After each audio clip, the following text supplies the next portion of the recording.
ইয়া রাসূলুল্লাহ, আমার অভিযোগটা আপনি একটু শুনুন। আল্লাহর নবী কোনো কর্ণপাত করে না, আবারও বললেন আমার অভিযোগ শুনুন। নবীজি বললেন, যুবক বলো তোমার কি এমন অভিযোগ? বাবার বিরুদ্ধে কে কোনোদিন অভিযোগ দিতে পারে? আমার ভাইরা সাথে সাথে যুবক বললেন, ইয়া রাসূলুল্লাহ, অভিযোগ হলো এই, আমি বাড়িতে ছিলাম না, আমার বাবা আমার বাড়িতে প্রবেশ করার পর 3 দিন 3টা জিনিস আমার স্ত্রীকে না বলে নিয়ে আসার কারণে আজ সংসারের ভিতরে বহু অশান্তি তৈরি হয়ে গেছে, সংসারটাই যেন নষ্ট হয়ে যায়। আমার ভাইরা আল্লাহর নবীকে ডাক দিয়ে বললেন, ইয়া রাসূলুল্লাহ, আমার বাবার এই বিচারটা অন্তত আপনি করুন যাতে সামনে এরকম না হয়। নবীজি বললেন, যুবক এখানে বসো। একজন লোককে বললেন, যাও ওই বুড়া মানুষটাকে ডাক দিয়ে নিয়ে আসো। একজন সাহাবীকে বুড়া মানুষটাকে ডাক দিলেন যে রাসূল এখনই আপনাকে ডেকেছেন। বুড়া মানুষটা বাড়ির থেকে বেরিয়ে পড়েছেন। এ মুসলমান ভাইরা আমার, পিছে পিছে বুড়া মানুষটা দায়ের মনে মনে ভাবে, আহারে নবীজির দরবারে আমাকে কে বিচার দিল নাকি, কেনই যেন নবী আমাকে ডাকলো জানি না। জিজ্ঞাসা করলেন, ও ভাই, নবী আমাকে কেন ডাকছে তুমি কি জানো? কয় জানি, আমিও নবীর দরবারে উপস্থিত ছিলাম। তোমার ছেলে তোমার বিরুদ্ধে আসে চুরির অপবাদ দিয়ে বিচার দায়ের করেছে। তুমি নাকি 3 দিন 3টা জিনিস তোমার বাবা তোমার ছেলের বাড়ি থেকে না বলে নিয়ে এসেছো। তোমার ছেলে তোমার বিরুদ্ধে চুরির বিচার দায়ের করেছে নবীজির দরবারে। ওই কথা শোনার সাথে সাথে 2 ফোঁটার চোখের পানি ছেড়ে দিয়ে মুসলমান ভাইদের আমার বুড়া মানুষটা পিছে পিছে কেঁদে কেঁদে যায় আর ডাক দিয়ে আল্লাহকে বলে, আমার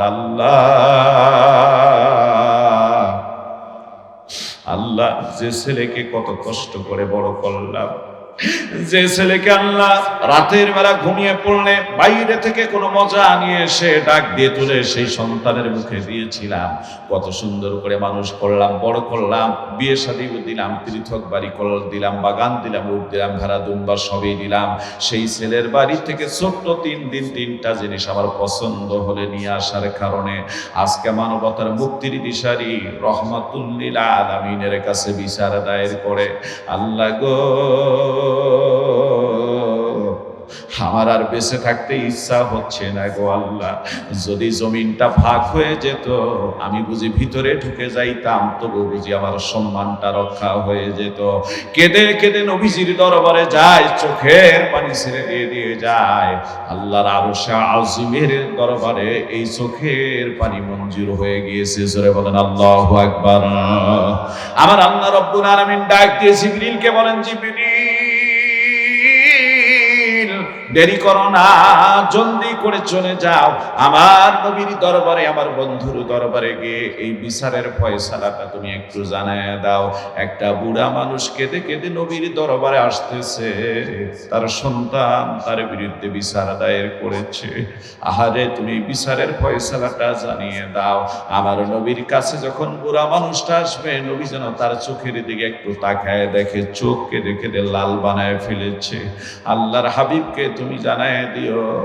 আল্লাহ বলেন, আমার হাবিবকে তুমি জানায় দিও, এই বিচারের ফয়সালা হলো যে সন্তানকে যেন বলে দেয়, আমার রাসূল যেন জানিয়ে দেয়, যুবক রে, তোমার তামাম জিন্দেগির ইনকাম যদি তোমার বাবা আর মা তোমার না বলে খরচ করে ফেলে, তবুও তোমার বাবা আর মায়ের ঋণ কোনোদিন শোধ হবে না। জোরে বলা যাবে কি সুবহানাল্লাহ।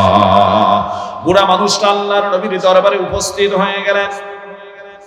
উপস্থিত হয়ে যাওয়ার পর দিনী ভাইরা আমার, আল্লাহর হাবিব বুড়া মানুষটার চেহারার দিকে বারবার দেখেন। সুবহানাল্লাহ। বারবার নবীর চেহারা, নবী বুড়া মানুষটার চেহারার দিকে, চোখের দিকে তাকায় দেখেন চোখগুলি লাল করে ফেলছে, বড় হয়ে গেছে, না জানি কতটা কেঁদেছে। আল্লাহর নবী ডাক দিয়ে বলেন, যুবক রে, হতভাগা যুবক, তুমি কি তোমার বাবার বিরুদ্ধে কি করে এই বিচারটা দায়ের করতে পারলে? হে যুবক, এই বিচারের ফয়সালা আমি চিন্তা করার আগে আমার আল্লাহ রব্বুল আলামিন আরশে আজিম থেকে এর ফয়সালা দিয়ে দিয়েছেন। জোরে বলুন সুবহানাল্লাহ। যুবক, আমার আল্লাহ জানাই দিলেন একটু আগে, তোমার বাবা যদি তোমার তামাম জিন্দেগির ইনকামের টাকাগুলি তোমার না বলে খরচ করে ফেলে, তবুও কোনোদিন তোমার বাবার ঋণ তোমার শোধ হবে না। জোরে বলা যাবে কি সুবহানাল্লাহ। আমার ভাইটা অনেক যুবক কেমন আছে যে এই বয়সে সে বাবারে কষ্ট দেয়, জোরে বলেন কথা ঠিক কিনা? বাবারে কষ্ট দেয়। আল্লাহর কসম করে বলি, যদি বাবারে কেউ কষ্ট দাও, মারে যদি কষ্ট দাও, আল্লাহর জান্নাত কোনোদিন তোমার ভাগ্যে জুটবে না। আল্লাহর নবী বর্ণনা করেন, ওয়া জান্নাতুকা ওয়া নারুকা, তোমার বাবা এবং মা তোমার জান্নাত কিংবা তোমার জন্য জাহান্নাম। মুসলমান ভাইরা আমার, আজ থেকে কয়েক বছর আগে পটুয়াখালী জেলার বাউফল থানায় ওয়াজ করার জন্য গেলাম। মাসুয়াখালী ইউনিয়ন নামে একটা দাখিল মাদ্রাসায় ওয়াজ করতেছি। মার বাবার খেদমত সম্পর্কে কিছু কথা বলতেছিলাম। ওয়াজ শেষ করে স্টেজ থেকে নামবো, দৌড় দিয়ে একটা যুবক এসে হাতটা জড়িয়ে ধরে বলল, হুজুর, আল্লাহর রাস্তে আমার জন্য একটু দোয়া করবেন, আর আমার একটা ঘটনা আপনি শুনে যান। আমি বললাম, বলো বেটা, বলো ভাই, কি হয়েছে তোমার, তুমি কেন দৌড় দিয়ে আসলে? কান্দে আর বলে, হুজুর, আমরা দুইটা ভাই, বাবা মারা গিয়েছে, মা আমাদের সঙ্গে আছে। আমি ঢাকায় গার্মেন্টসে কাজ করি, মা আমার কাছে খায়, আর বড় ভাইটা আমার সংসারে বাড়িতে থেকে মাঝে মাঝে এই সমিলের ভিতরে কাঠ ফারে, মাঝে মাঝে আবার অন্য কিছু কাজ করে। হুজুর, এবার গম বানানো হয়েছিল। এই গম কাটার পর গমের ভাগ করতে গিয়ে মাছ মাত্র 2.5 কেজি গম নাকি মা জননী বড় ভাইয়ের ভাগ থেকে একটু বেশি নিয়েছে। এইটার উপর কেন্দ্র করে ঝগড়া তৈরি হয়ে যায়, গালাগালাস মাকে করে। এক পর্যায়ে জননী মা ছিল বসা, মা দুই এক কথা বললে ওই ভাই দৌড় দিয়ে সে পা দিয়ে মায়ের মাথায় কোমরে একটা লাথি দিলে মা জমিনে পড়ে যায়। কান্দের বলে, হুজুর, মা জমিনে পড়ার পর বলছে, আল্লাহ, আর উঠতে চাই না গো, জমিন যদি একটু তুমি ফাঁক করে দিতে, এখানেই ঢুকে যাইতাম। মুসলমান ভাইরা আমার, এইভাবে যখন কান্না শুরু করে দিয়েছে, আল্লাহর আরশে আযমের দরবারে এই কান্নার আওয়াজ পৌঁছে গেছে। হয়তো কান্দার বলে, হুজুর, তারপরে দিন সমিলের ভিতরে কাজ করার জন্য যখন ভাই চলে গিয়েছে, কাজ করতে গিয়ে ওই দিন বিসমিল্লাহ নাকি ভুলে গিয়েছে, বিসমিল্লাহ পড়ে নাই।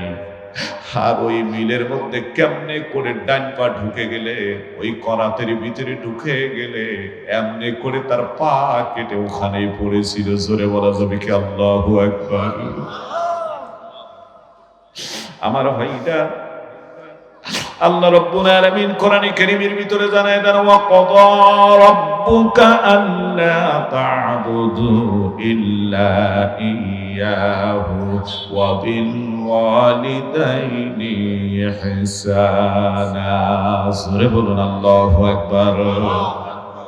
আল্লাহ বলেন, দুনিয়ার মানুষের আমি তোমাদের নির্দেশ দিয়েছি, তোমরা একমাত্র আল্লাহর ইবাদত করবে, ইল্লা ইয়াহু, তোমরা আল্লাহর ইবাদত করবে, ওয়া বিল ওয়ালিদাইনি ইহসানা, আর আল্লাহর ইবাদত করার পর তোমাদের দায়িত্ব হলো তোমরা তোমাদের পিতা মাতার সেবা যত্ন করবে। জোরে বলা যাবে কি সুবহানাল্লাহ?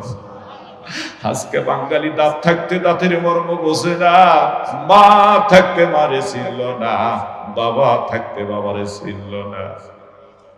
ওই যুবকটা বলে, হুজুর, পা প্লাস্টার করা হয়ে গেল, অপারেশন করা হলো, 17 দিন পর্যন্ত হাসপাতালে ভর্তি থাকার পর আবার পুনরায় একটা টেস্ট পরীক্ষা করে দেখা গেল পায়ে পছন্দ ধরা শুরু হয়ে গিয়েছে। ডাক্তার এবার বলছে ওই পাটা রানের এখান থেকে কেটে দিতে হবে। আমার ভাইরা, আমার বন্ধুগণ, এই কথা শোনার পর নাকি ওই যুবক বলেছিল, তার ভাই নাকি বলেছিল, আর দেরি করো না, আমি বুঝতে পেরেছি এই পা আমার দেহে থাকার আর উপযুক্ত না, কারণ এই পা দিয়ে আমি আমার মারে লাথি দিয়েছি। জোরে বলেন নাউযুবিল্লাহ।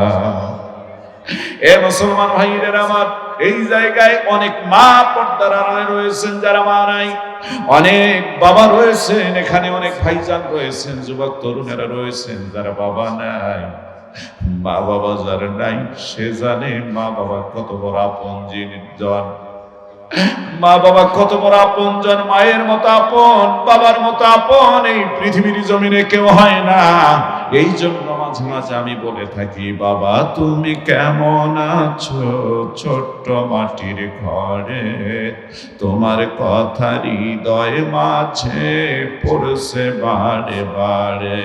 বাবা গো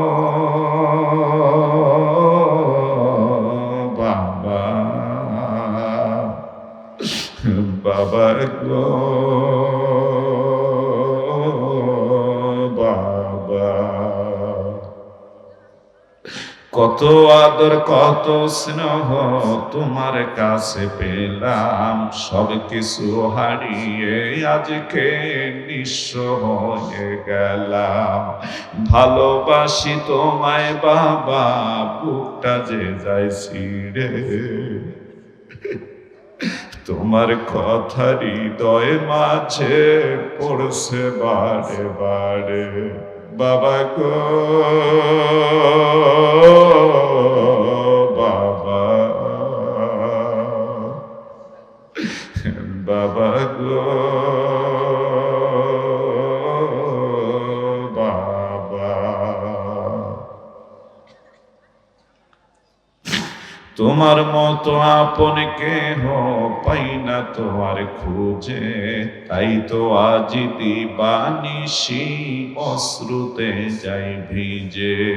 তোমার মতো আপন কেহ পাই না তোমার খুঁজে, তাই তো আজ ঘুমের ঘরে অশ্রুতে যাই ভিজে। সুখে থেকো পরম সুখে জান্নাতের ভিতরে, তোমার কথা হৃদয় মাঝে পড়ছে বারে বারে। বাবা গো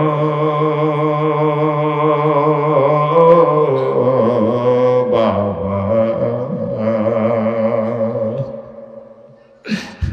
বাবা গো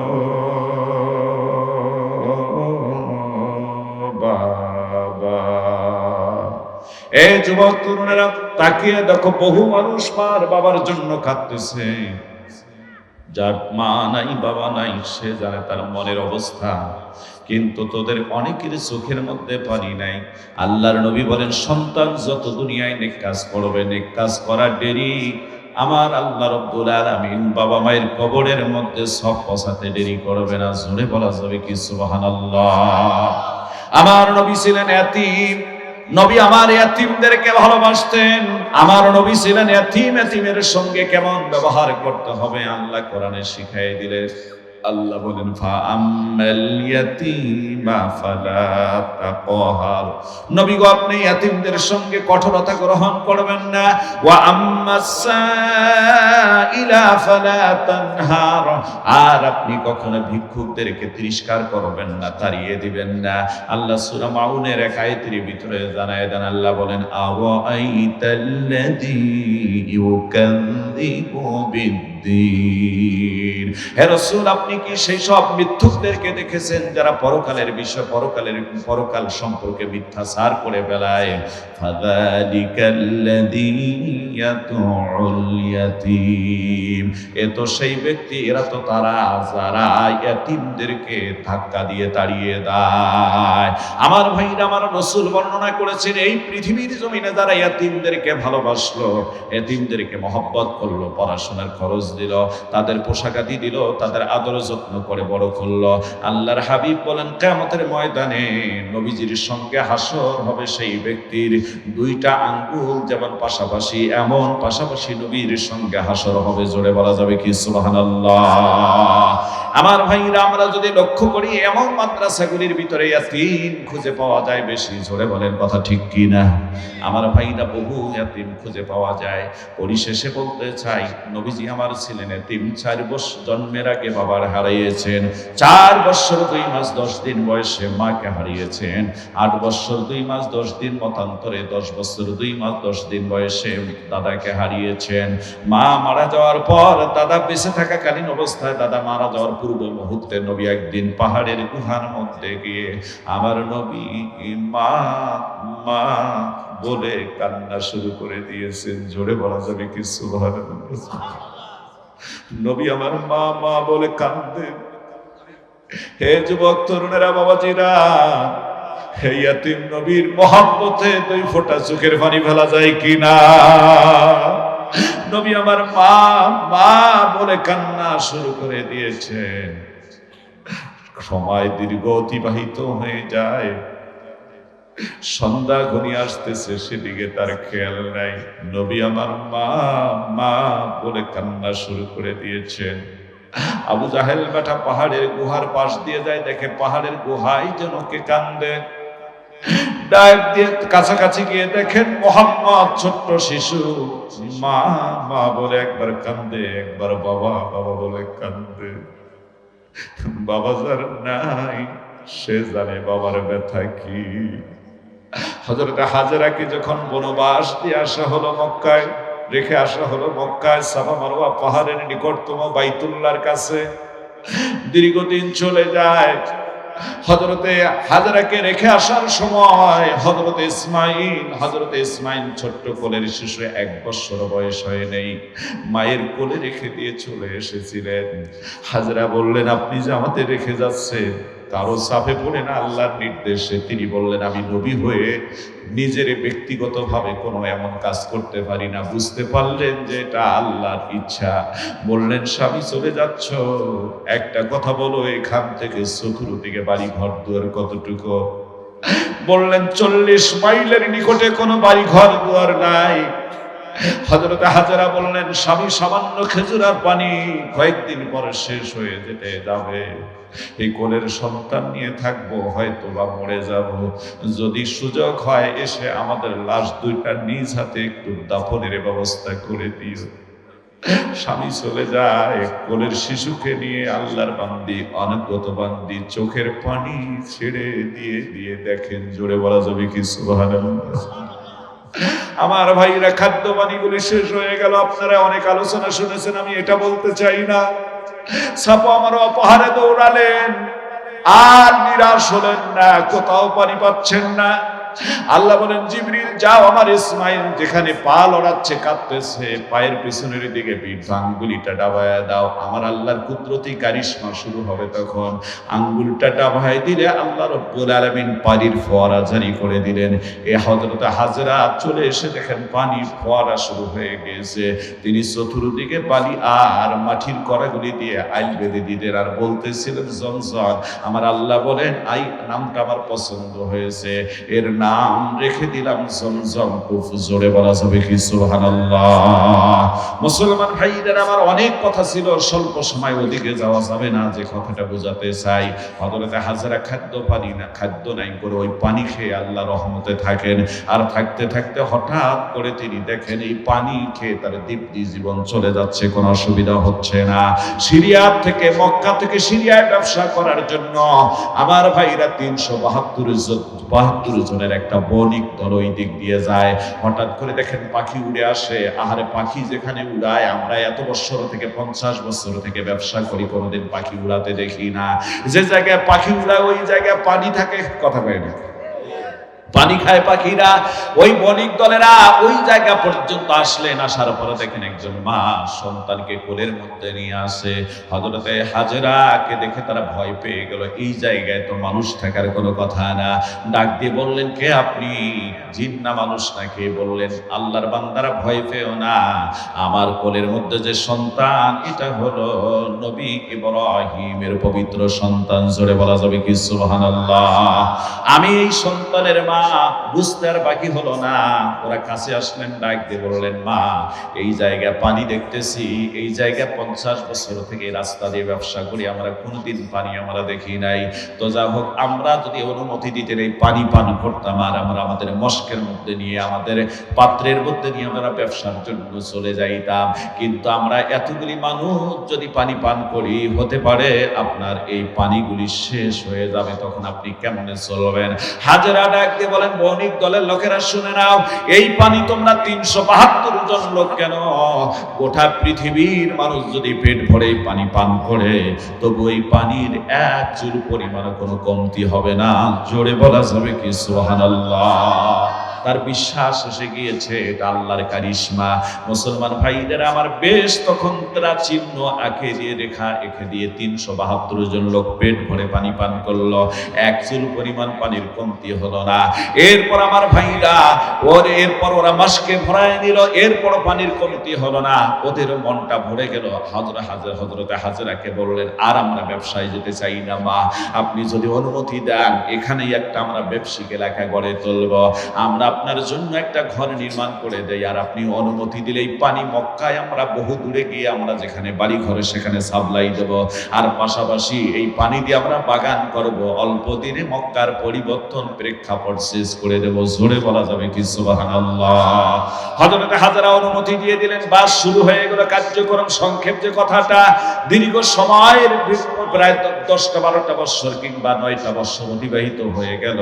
আমার ভাইরা, আমার বন্ধুগণ, এমন সময়ের ভিতরে সবুজ সমরে ভরে গেল, বাড়ি ঘর হলো কিছু, অনেক বাগান হয়ে গেল। আমার ভাইরা, হযরতে ইব্রাহিম আল্লাহ নির্দেশ দিলেন প্রিয় বস্তু হযরতে ইসমাইলকে কোরবানি করার জন্য। তিনি ছিড়িয়ার একটা মোটা তাজা উটের পিঠের মধ্যে চড়ে এসেছিলেন। আমার ভাইরা, আমার বন্ধুগণ, দেখুন সে মক্কায় পৌঁছলেন, দেখেন মক্কার প্রেক্ষাপট শেষ হয়ে গিয়েছে। হযরতে ইসমাইল আলাইহিস সালাম ছোট ছোট বাচ্চাগুলি বন্ধুদের সাথে খেলতে আছে।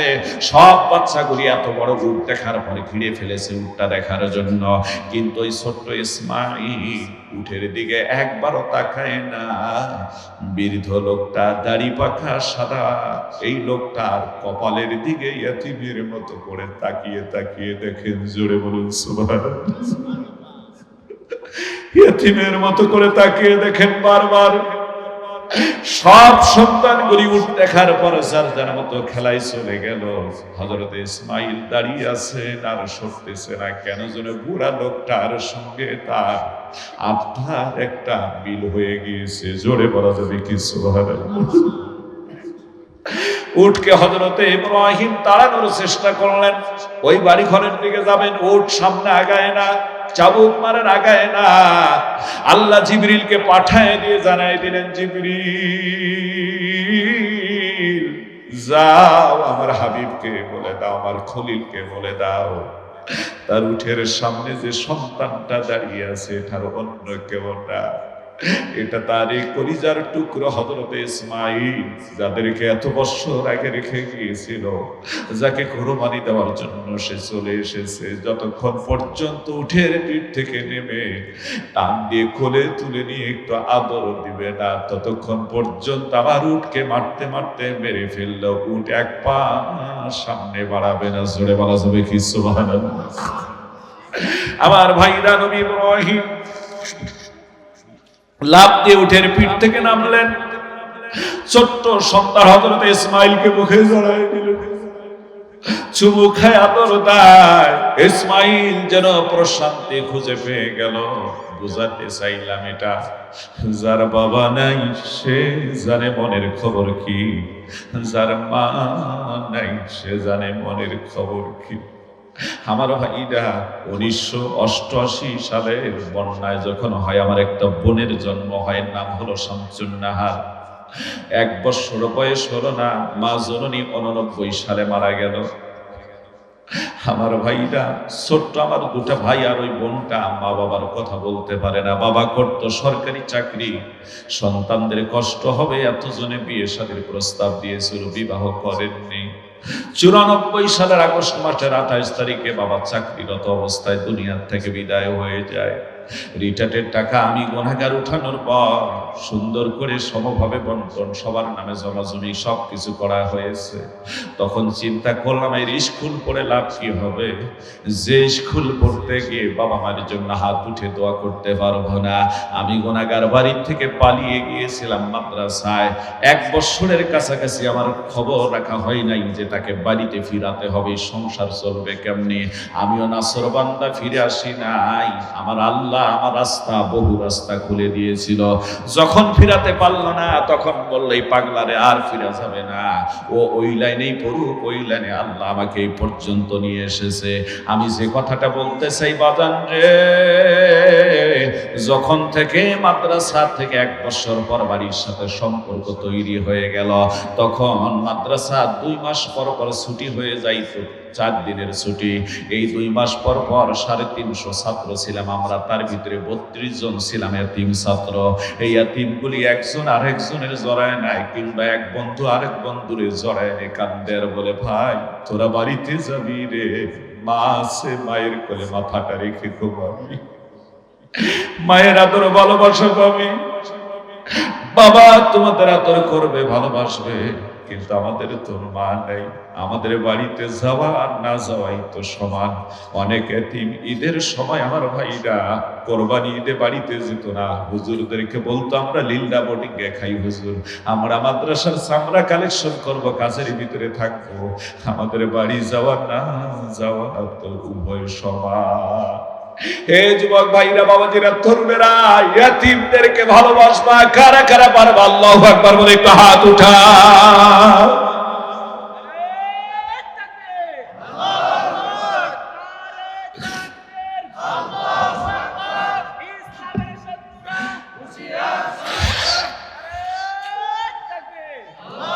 হে মুসলমান ভাইরা আমার, আমার রাসূল ছিলেন এতিম। কষ্ট হচ্ছে আপনাদের? আমার নবী ছিলেন এতিম, সেই এতিমদেরকে তিনি কত ভালোবাসতেন। এই মাদ্রাসাগুলির ভিতরে অনেক এতিম আছে না নাই? আপনি যত কওমি মাদ্রাসা নুরানি হাফেজা পাবেন, এই সব মাদ্রাসার ভিতরে এতিম পাবেন। এই জন্য এতিমদের প্রতি একটু ভালোবাসা রাখবেন। সর্বশেষ যে কথাটা একটু গোছায় নিয়ে আসতেছি, সব শেষের যে কথাটা আপনাদের মাঝে জানাই দিতে চাই, আমার ভাইরা, আমার তিনি ভাইরা গভীর মনোযোগ দিয়ে দেন, গভীর মনোযোগ দিয়ে দেন। এই কথাগুলির ভিতরে আপনাদের অবশ্যই কোনো ফায়দা এসে যাবে। তার আগে একটা কথা বলে দিতে চাই, আমার আল্লাহ রব্বুল আলামিন কোরআনে কারীমের ভিতরে জানাই দিয়েছেন, আল্লাহ বলেন, মান জাআ বিল হাসানাতি ফালাহু আশরু আমসালিহা ওয়া মান জাআ বিস সাইয়্যিআতি ফালা ইজসা ইল্লা মিথলাহা ওয়া হুম লা ইয়াশউরুন। আল্লাহ বলেন, বান্দা তোমরা যদি একটা নেকির কাজ করো, আমি এমন রব, এমন সত্তা, এমন খালিক, এমন মালিক তোমার আমলনামায় 10টা নেকি লিখে দেই। বান্দার গুনাহ যদি একটা করো, আমি আল্লাহ একটাই গুনাহ তোমার আমলনামায় রাখি, এর বেশি গুনাহ কখনো রাখি না। আমার ভাইরা, আমার বন্ধুগণ, পরিশেষে যে কথাটা বলতে চাই, হযরতে ফাতেমা একবার প্রচন্ড অসুস্থ হয়ে গেল। হযরতে আলী দেখলেন ফাতেমা চলতেই পারে না, তার কাঁধের উপর ভর দিয়ে দিক সেদিক বাথরুমে যেতে হয়। হঠাৎ করে ফাতেমা ডাক দিয়ে বললেন, স্বামী, আমার একটা আনার ফল খেতে ইচ্ছা করতেছে। আনার মানে হচ্ছে ডালিম। আমার ভাইরা, হযরতে আলী পকেটে খুঁজে দেখলেন সামান্য যে টাকা আছে, এই টাকা দিয়ে একটা ডালিম আনা যাবে। বাজারে গেলেন, দৌড় দিয়ে ডালিম কিনে নিয়ে আসতেছেন, একটা ভালো টাইপের ডালিম। রাস্তায় ফকির বেটা ডাক দিয়ে বলেন, আলী, আমার ডালিমটা খুব পছন্দ হয়েছে, আমি একজন অসুস্থ বয়স্ক ফকির, একজন সাইল মানুষ, ডালিমটা আমারে দাও, খাইলে হয়তো আল্লাহ আমার হয়তো একটু সুস্থতা দান করে দিবেন। হযরত আলী চিন্তা করলেন, নবীর পরিবারের লোক, আল্লাহ কোরআনে বলছেন, ওয়া আম্মাসা ইলা ফালা তানহার, ফকিরদেরকে তিরস্কার করা যাবে না, ধিক্কার দেওয়া যাবে না, তাড়িয়ে দেওয়া যাবে না। আল্লাহর নবীর সাহাবী, নবীর জামাতা ফলটাকে মাছ দিয়ে ভাগ করলেন, 2টা আঙ্গুল দিয়ে ফাটায়া ফলটা 2টা টুকরা করে, একটা টুকরা ফকিরকে দিলেন আর এক টুকরা অংশ রাখলেন তার স্ত্রীর জন্য। ফকির বেটা ওই ফলটা খাচ্ছেন, আলী দাঁড়িয়ে কিছুক্ষণের মধ্যে ফল খাওয়া শেষ করে ফকির ডাক দিয়ে বলছেন, আলী, আমার আল্লাহ আমাকে অর্ধেক সুস্থতা দান করেছে, জোরে বলা যাবে কি সুবহানাল্লাহ। বাকি ফলটা দিলে আমি বুঝে আরো সুস্থ হয়ে যেতাম। আলী চিন্তা করবেন কি করব, বিবি একদিকে অসুস্থ, এদিকে ফকির চায়। নবীর পরিবার দেখেন কত বড় আমার ভাইরা, আস্তে করে বাকি ফলটাও তার হাতের মধ্যে দিয়ে দিলে। হযরত আলী বাকি ফলটাও দিলেন, ফকির বেটা বাকি ফলটা খেয়ে বললেন, আলী, আমার আল্লাহ আমাকে পরিপূর্ণ সুস্থতা তোমার ফল খাওয়ার মাধ্যমে দান করে দিয়েছে, জোরে বলা যাবে কি সুবহানাল্লাহ। আলী বাড়িতে আসতেন, আসার পর দরজার সামনে পায়চারি করে ভিতরে ঢুকতেছেন না, বিবির জন্য ফল আনতে পারলাম না, মনটা একটু খারাপ খারাপ, আবার ভাবতেছেন আল্লাহ রাস্তায় দিয়েছি, খারাপের কি, কিন্তু আরো টাকা থাকলে বিবির জন্য আনতাম। হযরতে ফাতেমা পায়ের শব্দ শুনে বুঝেছেন তার স্বামীর চলাফেরার গতি তিনি বোঝেন। আমার ভাইরা দরজা খুলে দিয়ে দেখেন আলী পায়চারি করে ডাক দিয়ে বলেন, স্বামী ঘরের ভিতরে ঢোকো, ফল কি আনতে পারো নাই? তার দরকার হবে না, আল্লাহ একটু আগে আমাকে পরিপূর্ণ সুস্থতা দান করে দিয়েছে, জোরে বলা যাবে কি সুবহানাল্লাহ। হযরত আলী চিন্তা করলেন এটা কেমন ব্যাপার, আমি অসুস্থ আল্লাহর বান্দিরে রেখে গেলাম, চলতে পারলেন। দেখেন যে একজন সাহাবী চলে এসেছেন। সাহাবী বললেন, আলী রে, আমি নবীর দরবারে উপস্থিত ছিলাম, একজন নতুন লোক এসেছে, এই লোকটাকে জীবনে কোনোদিন দেখি নাই। এই লোকটার হাতের মধ্যে বেশ কিছু ফল ঝুড়ির মধ্যে নিয়ে এসে নবীর কাছে এই ফলগুলি আনারগুলি দিলেন। এত সুন্দর আনার জীবনে আর দেখি নাই, নবী তোমার জন্য হাদিয়া স্বরূপ পাঠায় দিয়েছেন। আর ওই লোকটার পছন্দ, সাহাবীর পছন্দ হওয়ার কারণে একটা ফল তিনি পকেটের ভিতরে রাখছেন, যে এই ফলটা আমি খাবো, বাকিটা আলীকে দিলাম। হযরত আলী ঝুড়ির থেকে ফলগুলি নিচের দিকে নামায় আর ঝুড়ির থেকে উপরের দিকে আবার গনে। দুইবার গনার পরে দেখে ফলের সংখ্যা হলো 10টা। আলী কয়, নবীর সাহাবী, এই ফল আমার না, নবী অন্য কোথাও পাঠাইছে, সেই জায়গায় নিয়ে যাও। আমার ভাইরা, সাহাবী কয় তোমার জন্য পাঠাইছে। আলী কয় আমার হতে পারে না। কয় কেন তোমার হবে না?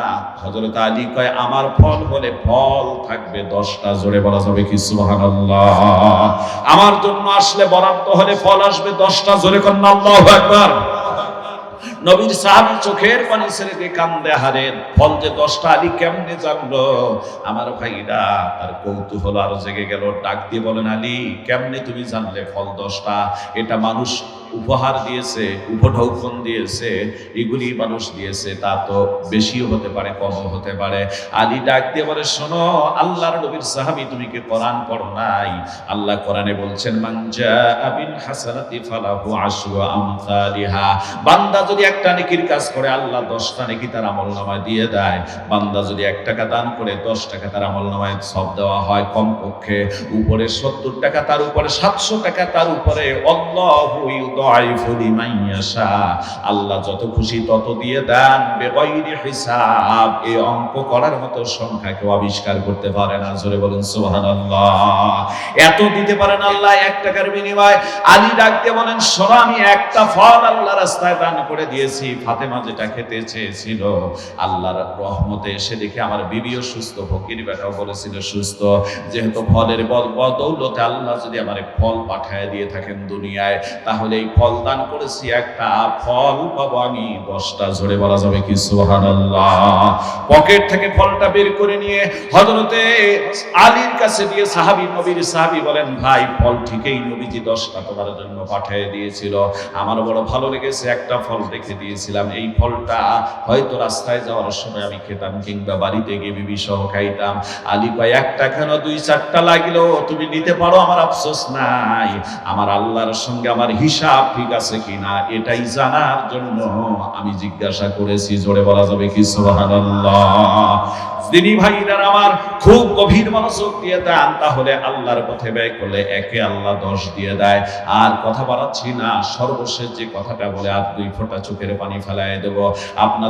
আপনাদের এই পার্শ্ববর্তী জেলা জামালপুরের জামিয়া এনামিয়া মাদ্রাসা ডাকপাড়ার শাইখুল হাদিস আমার ভাইরা আবুল কাসেম সাহেব আমার কাছে একবার একটা বক্তা চাইলেন। অনেক মাহফিল আমার সভাপতি ছিলেন উনি, যেহেতু শাইখুল হাদিস ওই এলাকায় মাহফিল হলে অনেক জায়গায় ওনাকে সভাপতি রাখেন, আমি ওই মাহফিলগুলিতে থাকতাম প্রধান বক্তার। আমার ভাইরা হঠাৎ করে একদিন বলে, মাওলানা আমার জন্য আমার মাদ্রাসায় একটা বক্তা ওয়াজ করার দরকার। ইন্ডিয়ার একটা বক্তা দিলাম, মানিকগঞ্জের একটা বক্তা দিলাম, ডেট ফিক্সড হয়ে গেল। হঠাৎ করে আমারে বলল, মাওলানা তোমারও থাকা লাগবে। আমি বললাম, হুজুর এই দিন মাদ্রাসা আমার মাহফিল হলো টাঙ্গাইল জেলার গোপালপুর থানায়, আমি কেমনে থাকবো? তখন বলল, তুমি যদি না থাকো, অন্য দেশের বক্তা, মাহফিলটাই তো নষ্ট হয়ে যেতে পারে, উনি কখন আসবে, কিভাবে রিসিপশন করা হবে, কিভাবে বিদায় করা হবে। আমি বললাম, হুজুর একটা শর্তে থাকতে পারি, এশার পর আমারে 1 ঘন্টা সময় দিবেন, নামাজ হয়ে গেলে সাথে সাথে 1 ঘন্টা বয়ান করে টাঙ্গাইলের গোপালপুরের উদ্দেশ্যে রওনা করব। ওখানে গিয়ে যেন আমি প্রোগ্রামটা ধরতে পারি। কথা অনুযায়ী 1 ঘন্টা এশার পর ওনার মাদ্রাসায় বয়ান করে টাঙ্গাইলের গোপালপুরের উদ্দেশ্যে রওনা করলাম। 12:15 রাত বেজে গেল, তখনও বুঝতে পারি নাই, তখন সুতি পলাশতলা বাজারে এসেছি।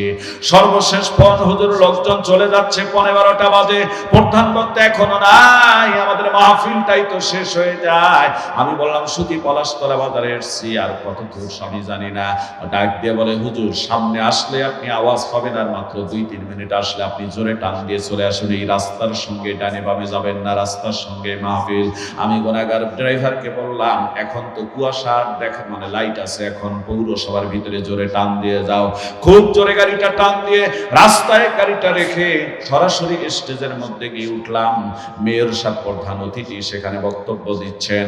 আমার ভাইরা, আমি গুনাহগার বসা ছোট্ট একটা মাদ্রাসার বালক, ওই ছেলেটাকে আজকে সব ছোট ছেলেটাকে যে পাগড়ি দিলাম, এরকম একটা ছেলে, ছোট্ট ছেলে, সাদা পাঞ্জাবি পরেছে। এই ছেলেটা স্টেজের ডান দিকে একবার যায়, বাম দিকে একবার যায়, আমার দিকে এতিমের মতো করে তাকায়। হঠাৎ করে 3-4 বার সামন দিয়ে হাঁটা চলাফেরা করলে ধমক দিলাম, বেটা কোরআনের মাহফিল তুমি বেয়াদবি করো কেন, বসে পড়ো বেটা। কোরআনের মাহফিলে বসে পড়লেন, সাথে সাথে আমার ভাইরা কিছুক্ষণের মধ্যে দেখি ওই ছেলেটার 2 চোখের পানি বয়ে বয়ে সাদা পাঞ্জাবি ভিজে যাচ্ছে, এত কান্নাকাটি করতেছিল। হাত বাড়ায় কাছে ডাকতেছিলাম, বাজান এখানে আসো, হাত বাড়ায় ভাবে ডাক দিয়েছি। কমিটির লোক মনে করছে ওরে বুঝি আর কোনো ধমক দেব, আমারে বলতেছে হুজুর ওরে কিছু বলবেন না, ও আমাদের মাদ্রাসার একটা কম বয়সের হাফেজে কোরআন ছেলে হুজুর, আজকে 7 জন ছেলে পাগড়ি পাবে, ওই ছেলেটা সবচেয়ে কম বয়সের হুজুর। 3 দিন আগে ছেলেটার মা চিরদিনের তরে দুনিয়ার থেকে বিদায় হয়ে গিয়েছে। মা হারায়া ছেলেটা পাগলের মতো হয়েছে, নাওয়া নাই খাওয়া নাই, ছেলেটারে আর কোনো ধমক দিবেন না। এ ভাইজান বাবাজির একার মা নাই বাবা নাই, একটা হাতটা উঠান তো, আমি গুনাহগারে দেখতে চাই। তাকায় দেখেছেন কত মানুষের হাত উঠেছে, এদের মা নাই বাবা নাই, হাতটা নামান। আর 2 ফোঁটা চোখের পানি ছেড়ে একটু কাঁদেন। এই যে ছোট্ট একটা মাসুম ছেলে, আমার ভাইরা তরুণ, হাত উঠেছে, জানি না ওর বাবা আছে না নাই, মা আছে না নাই, আরে কাঁদতেছে। এই যে ভাইজান দেখেন কান্দে, ওই যে বাবাজি আবার লাইটটা নিয়ে চোখের পানি ছেড়ে দিয়ে দীর্ঘ সময় কান্দে। তোমার মা নেই বাবা নেই, তোমার মার বাবার জন্য কি 1 ফোঁটা চোখের পানি পড়ে না? আল্লাহর নবী বলেছেন, নেককার সন্তান যদি দুনিয়ায় রেখে যেতে পারে, নেককার সন্তানের বিনিময় আল্লাহ রাব্বুল আলামিন বাবা মায়ের কবরকে জান্নাতের বাগান বানায় দিতে পারে। জোরে বলুন সুবহানাল্লাহ। মা মা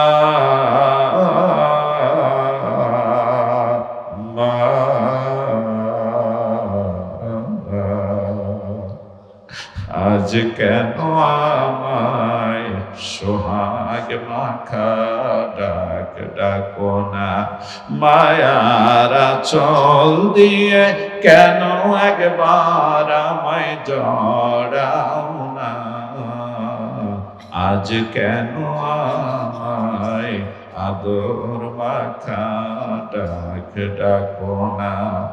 ওই ছেলেটারে বললাম, ওই ছেলেটাকে কমিটির লোক বললেন ওর মা মারা গেছে 3 দিন হয়। বললাম ওরে স্টেজে উঠান, স্টেজে উঠানো হলো। মাথাটা ধরে বুকের সঙ্গে লাগিয়ে দিয়ে বললাম, বাজান প্রথমত আমাকে তুমি মাফ করে দাও, তোমারে ধমক দিয়েছি। কান্দার বলে, হুজুর বেয়াদবি তো আমি করেছি, সামনে যেভাবে হাঁটা চলাফেরা করেছি আমারে মাফ করবেন। আমি বললাম, সামন দিয়ে হেঁটেছো, আমার দিকে তাকাইছো কেন, কারণটা একটু বলো। চোখের পানি ছেড়ে দেয় আর কান্দার বলে, হুজুর মা মারা যাওয়ার থেকে আগে 1 বছর থেকে, বিগত 1 বছর থেকে আমারে বলতো, বেটা এই বছর হাফেজে কোরআন হবা, তোমার মাদ্রাসায় মহিলা প্যান্ডেলে সবার আগে গিয়ে বসে থাকবো, যখন হুজুরেরা তোমার নাম ঘোষণা করে মাথায় পাগড়ি পরায় দিবে, দুনিয়ায় যত মানুষ থাকবে আমি মা হব সবচেয়ে বেশি খুশি। জোরে বলুন সুবহানাল্লাহ। কান্দের বলে, হুজুর ওই মাসকে আমার পাগড়ি নেওয়া দেখে যেতে পারলো না। আমার বন্ধুদের মা এসেছে, তারা কত খুশি, একবার মহিলা প্যান্ডেলে তারা নিয়ে গিয়েছে, দেখি বন্ধুরাও খুশি, তার মা কত খুশি। আমার মুখে একটা বা এই হাসি ফুটানোর কেউ নাই। আমি আমার বন্ধুদের মাকে জড়ায় ধরে বলেছি, খালা আপনারা আসছেন, আজ তো আমার মা আসার কথা ছিল। হে যুবক তরুণেরা, বাবাজিরা কান্দে ছেলেটা। আমি বললাম বাজান কেঁদো না, সবাই তোমার জন্য দোয়া করবো, তোমার বাবা তো বুঝে আসছে, তোমার বাবা তোমার পাগড়ি নেওয়া দেখলে তুমি খুশি, সে খুশি হয়ে যাবে, আর তোমার জন্য দোয়া করবে। বাবার কথা বলার সাথে সাথে হাউ মাউ করে কান্দে, বুকের ছাতি যেন তার ভেঙে যায়। কান্দে আর বলে হুজুর এমন কথা স্মরণ করে দিলেন গো, 2 বছর আগে আমার বাবা দুনিয়ার থেকে চলে গিয়েছে, আমার মা নাই, আমার বাবাও নাই, দুনিয়াতে কেউ নাই। ছেলেটা কান্দে আর বলে হুজুর আমার কেউ নাই,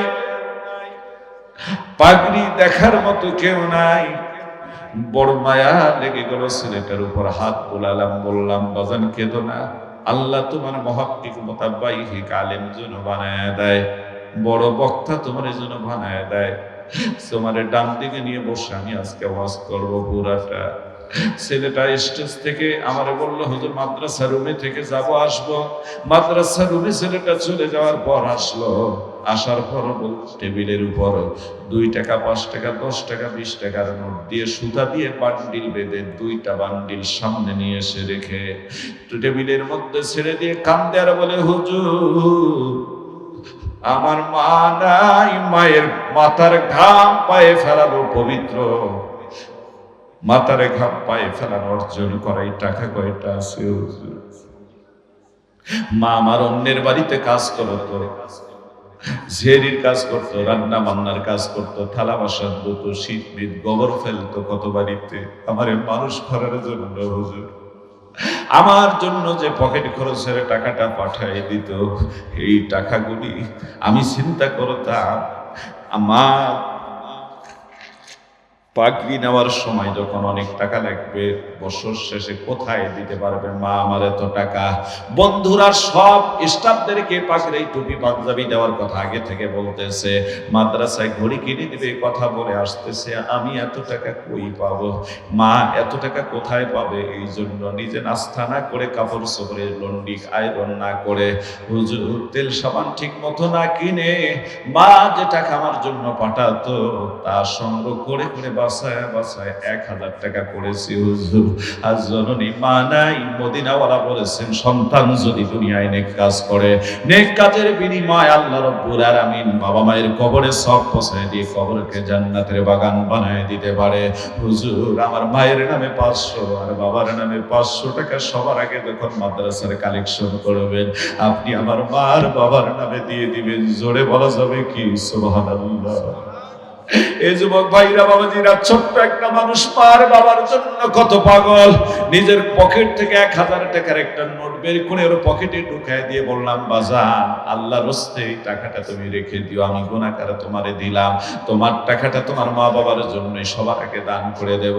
আমার ভাইরা মদিনাওয়ালা বলেছেন ওয়ালাদিন সালিহিন ইয়াদউলা, নেককার সন্তান যত ভালো কাজ দুনিয়ায় করবে, সাথে সাথে আল্লাহ রাব্বুল আলামিন বাবা মায়ের কবরে সব পৌঁছায় দিয়ে কবরকে জান্নাতের বাগান বানায় দিতে পারবেন। আমার ভাইরা আমি আপনাদের কাছে এই মুহূর্তে 10 জন মানুষ দেখতে চাই, আশারে মুবাশশারা 10টা জান্নাতি সাহাবীর সাথে যেন 10টা ভাই জান্নাতি হয়ে যায়। আমার ভাইরা 10টা ভাইয়ের কাছে সর্বপ্রথম যে ভাই, যে বাবাজি, যে চাকরিজীবী, আমাদের 28 ইঞ্চি সাহেব একটু পরে আসবেন, তার মাঝে আমার কাজটা একটু শেষ করে দিয়ে যাই। 10 জন ভাইয়ের কাছে আমি 5000 টাকা করে আল্লাহর রাস্তায় মাদ্রাসার জন্য চাই।